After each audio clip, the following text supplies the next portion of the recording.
დღეს გაგიზიარებთ UFC 325-ის პროგნოზებს, ოღონდ ეს პროგნოზები იქნება შედგენილი თქვენის დახმარებით და რა თქმა უნდა შეჯიბრის შემდეგ აუცილებლად გავაკეთებ განხილვას. წინასწარ გეტყვით რომ ნუ დააკოპირებთ ჩემს სონებს, იმიტომ რომ აი წინა ტურნირზე UFC 324-ზე ბილეთმა გამისხა. თან სულ ყველა დავსვი, მაგრამ ერთ ბრძოლამ გამისხა, თუმცა სასიამოვნოდ გამისხა.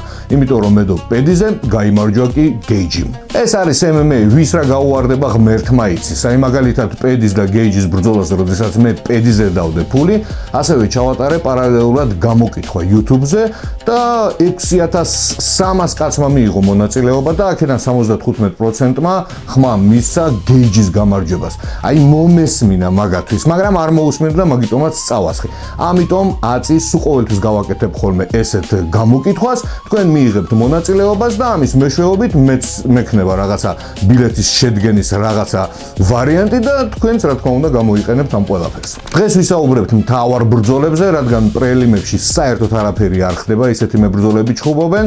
ეს ბრძოლა UFC 325 ჩატარდება ავსტრალიაში და სწორედ რომ მთავარ ბრძოლაში ერთმანეთს ორი ავსტრალიელი დაეჯახება. კუილან სალკილდი ჯეიმი მალარკის წინააღმდეგ. კუილანი იმდენად დიდი ფავორიტია, რომ ჩემს მთავარ ბილეთში ამ ბრძოლას არ ჩავსავ, საერთოდ რა მინდა, იმიტომ რომ ფსონი აქვს 1.05. სამაგიეროდ სარისკო ბილეთში ჩავსვი ეს ბრძოლა, თვითონ სალკილდის ნოკაუტსაც კი არა აქვს დიდი კოეფიციენტი, ერთადერთი ნორმალური კოეფიციენტი ვიპოვე 1 რაუნდ ნახევარზე მეთხანს გაგრძელდება ბრძოლა და აი გავრისკენ და სარისკო ბილეთში ჩავწერე რომ 1 რაუნდ ნახევარზე მეთხანს გაგრძელდება ეს ბრძოლა. იმის მიუხედავად რომ სალკილდი აი მართლა ტოპებს, ნამდვილ ტოპებს ჯერ არ შეხვედრია, მას დღესდღეობით ძალიან შთამბეჭდავი ვინსტრიკი აქვს 10 გამარჯვებით. მან კარიერა დაიწყო 2021 წელს ადგილობრივ პრომოუშენში და სიმართლე რო გითხრათ, პირველივე ბრძოლაში დამარცხდა საბმიშენით, მაგრამ მის მერე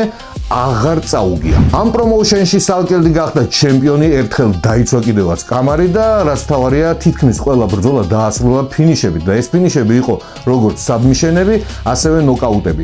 ასე რომ შეგვიძლია ვთქვათ, რომ სალკილდი კარგია როგორც დგომში, ასევე პარტერში. 2024 წელს Dana White Contender სერიაში გადაწყვეტილებით გაიმარჯვა, გააფორმა UFC-სთან კონტრაქტი, 19 წამში გათიშა თავისი ოპონენტი, მერე კიდევ ერთი გამარჯვება ჰქონდა გადაწყვეტილებით, შემდეგ ძალიან მაგარი ნოკაუტი და დღესდღეობით ამ ნოკაუტით არის გაჩერებული. მოკლედ, კუილანი ძალიან პერსპექტიული პროსპექტია, ძალიან კარგი მებრძოლია, მაგრამ ტოპებთან არ უჩხუბია და ძალიან საინტერესო იქნება აი ტოპ 10-დან ან ტოპ 5-დან ვინმეს რო შეხვდეს, როგორ მოიქცევა. რაც შეეხება ჯეიმ მალარკს, სალკილთან შედარებით ის უკვე ვეტერანი არის, ჩხუბობს 2013 წლიდან, ისიც სტრაიკერია, სალკილდიც სტრაიკერია და ამიტომ ამ ბრძოლისგან ველოდები ძალიან მწარე ჩეხაობას. ოდესღაც მალარკი ვოლკანოვსკისაც ყავს დანოკაუტებული პირველ რაუნდში ადგილობრივ პრომოუშენში, მერე გააფორმა UFC-სთან კონტრაქტი, 12 ბრძოლა ჩაატარა, 6 მოგება აქვს UFC-ში და 6 მარცხი. როდესაც მალარკი აგებდა, ის აგებდა ძირითადად პირველი მეორე რაუნდში ნოკაუტებით და თავის კარიერაში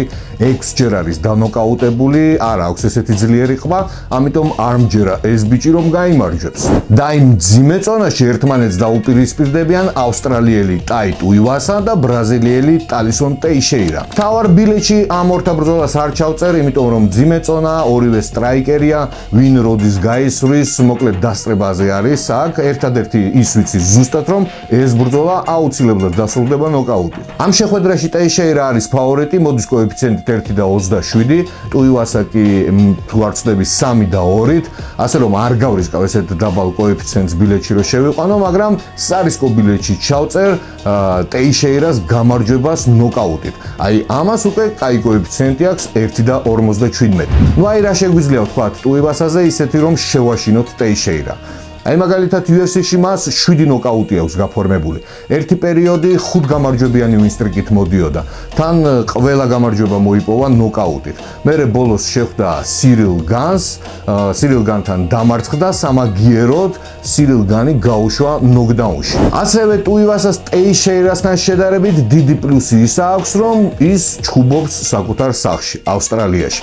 და აი ამაზე მთავრდება პლუსები. და აი მერე დაიწყო სირილ განთან მარცხის მერე ის სერგეი პავლოვიჩმა დაამარცხა 54 წამში.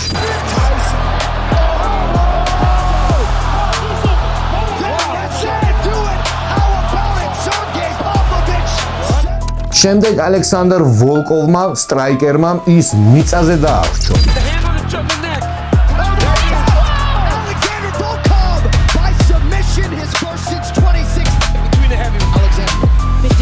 მერე კიდევ ერთი მახრჩობელა ტიბურას გახდა.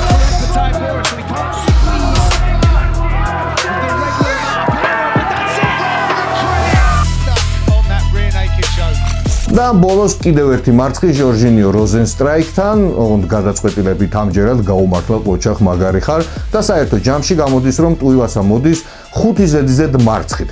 მე მგონი ფერგუსონის რეკორდის მოხსნას აპირებს. ნუ გასაგებია 5 მარცხის მერე შეიძლება ბიჭმა აიღო და დაიწყო ვარჯიში კარგად მოემზადა და ისე გამოვიდა ბრძოლაზე, მაგრამ არა.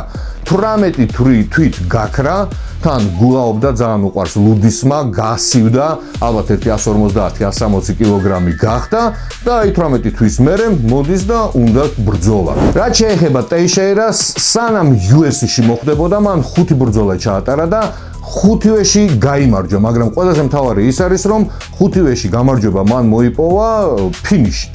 მერე მივიდა Dana White Contender სერიაში, იქ თავისი მეტოქე, რა თქმა უნდა, დაანოკაუტა, მერე გააფორმა კონტრაქტი UFC-სთან, შევარდა თუ არა UFC-ში 35 წამში ჯასტინ ტაფა დაანოკაუტა ზუსტად 35 წამში და მერე შეხვდა კედელს დერეკ ლუის და დერეკ ლუისმაც ეს მებრძოლი 35 წამში დაანოკაუტა. ანუ ტეიშეირას მხოლოდ ერთი მარცხი აქვს, თან მარცხი როგორ ტიპთან ნოკაუტების მანქანასთან და რეკორდსმენთან, მაგრამ მაინც მძიმე წონა ვის რა გაუვარდება, ამიტომ არ გავრისკავ, მთავარ ბილეთში არ შევიყვან, სამაგიეროდ სარისკო ბილეთში შევიყვან და ტეიშეირას ნოკაუტს დავწერ, რომელსაც აქვს კაი კუში 1.57.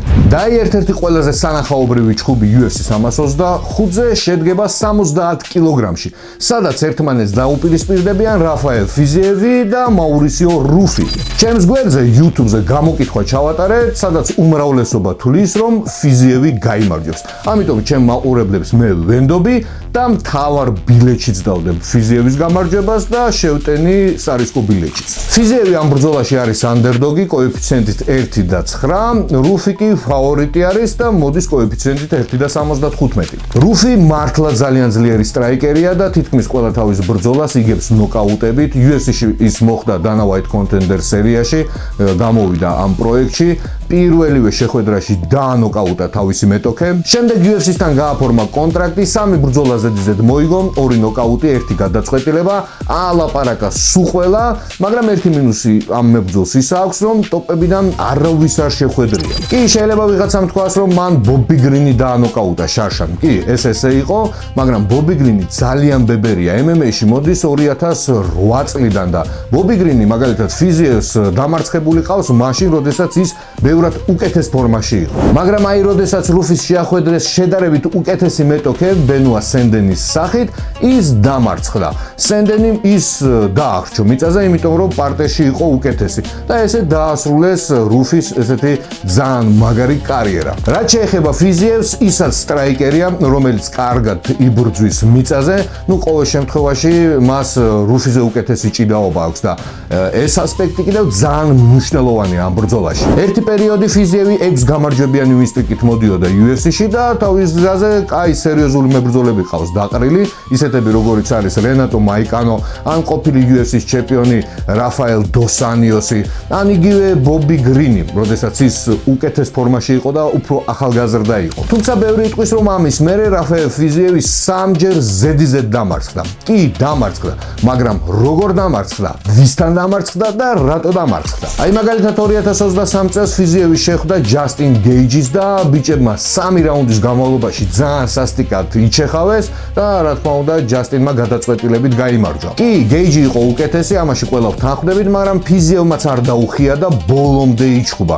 ერთ-ერთ საჯმა ერთ რაუნდში ფრეცკი დაუწერა. ამ მარცხის მერე ფიზიევი მატეუშ გამროც შეხვდა, სწორედ იმ მატეუშ გამროც, რომელმაც ცარუკიანი დაამარცხა. გამროტი ძალიან ძლიერი მებრძოლია, რომელიც დგომშიც ნორმალური არის და პარტერშიც აი ძალიან სერიოზული. ფიზიევმა გამროც ბრძოლაში ჭიდაობის საშუალება არ მისცა, ძალიან მაგრად ეჩხუბა. პირველი რაუნდი უეჭველი თავის სასარგებლოდ დაასრულა და აი მეორე რაუნდში ფეხზე ტრავმა მიიღო, დაეცა და ეს ბრძოლა ჩაუთვალეს გამროც ტექნიკურ ნოკაუტში. არადა დარწმუნებული ვარ, ისე წაიყვანა ბრძოლა, რომ არა ტრავმა ის აუცილებლად დაღეჭავდა გამროც. მძიმე ტრავმის მერე ხანგრძლივი მკურნალობა ჰქონდა და წელწად ნახევარში დაბრუნდა და ისევ კედელს დააჯახეს ჯასტინ გეიჯის. კი, ჯასტინ გეიჯიმ გაიმარჯვა საჯების გადაწყვეტილებით, მაგრამ ფიზიელმა პირველი რაუნდი თავის სასარგებლოდ დაასრულა. მეორე რაუნდში გეიჯი მას ისეთი აპერკოტი გაუტარა, რომ ალბათ 99% მებრძოლების უბრალოდ ვერ ადგებოდნენ. ფიზიევი კი ადგა, იბრძოლა ბოლომდე, უკან საერთოდ არ დაუხევია და ერთი შეგვიძლია გამოვიტანოთ აქედან აზრი, რომ ფიზიევს ძალიან ძლიერი ყბა აქვს და მისი დანოკაუტება თითქმის არარეალურია. ამ მარცხის მერე ფიზიევი ბაჰამონდეს შეხვდა, რომელიც იყო მასზე ერთი თავით უფრო მაღალი, იყო ძალიან კარგი მოჭიდავე, ძალიან მაგარი სტრაიკერი, ძალიან გრძელი ფეხებით და ხელებით და მოდიოდა სამ გამარჯვებიანი ვინსტრიკით და რაც თავარია, სამივე ბრძოლაში მან მოიპოვა გამარჯვება ფინიშებით. ფიზიევმა ეს სპორტსმენი დაამარცხა საჯების ერთსულოვანი გადაწყვეტილებით, ის ძალიან კარგად იბრძოდა დგომშიც, ასევე უმაგრესი ტეიქდაუნები შეასრულა და აქედან გამომდინარე მიხვდებით იმას, რომ თუ დაჭირდა ფიზიევს, ის ჭიდაობას ძალიან ეფექტურად იყენებს. ამიტომ ვითვალისწინებ ჩვენს გამოკითხვას, რომელშიც თქვენ მიიღეთ მონაწილეობა და ვდებ ფიზიევზე. ბენუა სენდენი დენ ჰუკერს ხვდება და ჩვენს გამოკითხვაში თქვენ დენ ჰუკერს საერთოდ არ მიეცით შანსი,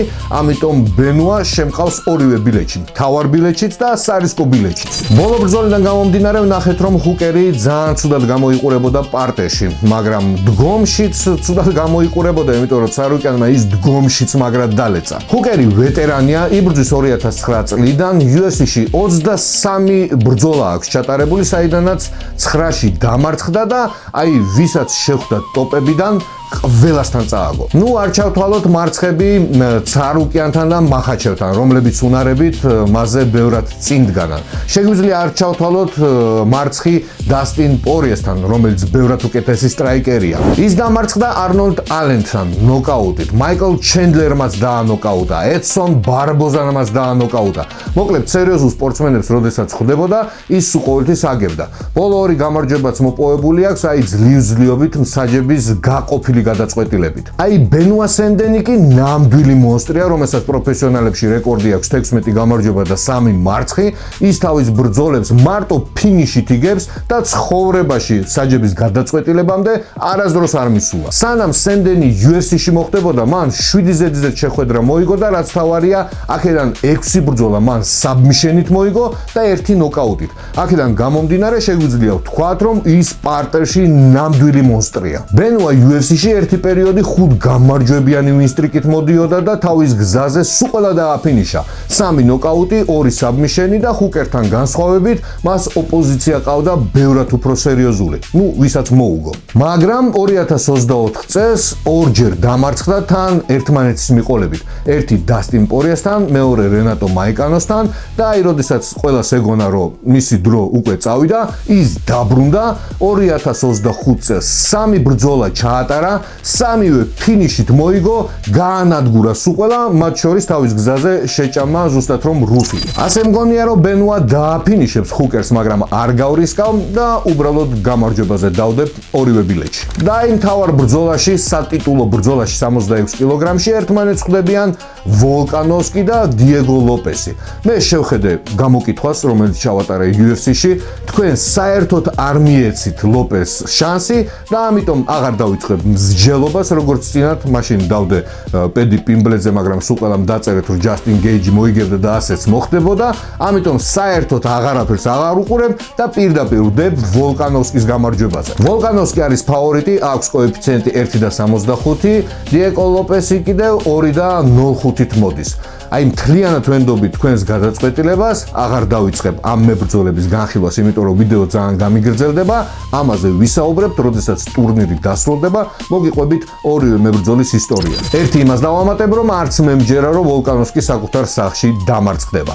ხო და აი გამოგვივიდა ორი ბილეთი. ერთი სარისკო ბილეთი, მეორე რეალობასთან უფრო ახლოს, მაგრამ 100%-ით არც ერთში არ ვარ დარწმუნებული. აწი ბილეთის გაკეთებას ხოლმე მთლიანად თქვენ განდობთ. დავდებ ხოლმე YouTube-ზე გამოკითხვას, შედით ხოლმე ჩემს არხზე, მიიღეთ მონაწილეობა, ეს ინფორმაცია თქვენს გამოგადგებათ და მეც, რადგან რამდენჯერაც დავდე გამოკითხვა, უმეტესობამ ვისაც მისცა ხმა, ზუსტად ის მებრძოლი იგებდა. არ დაგავიწყდეთ ვიდეოს დალაიქება და არხის გამოწერა, მე კიდევ ამით გემშვიდობებით მომავალ შეხვედრამდე.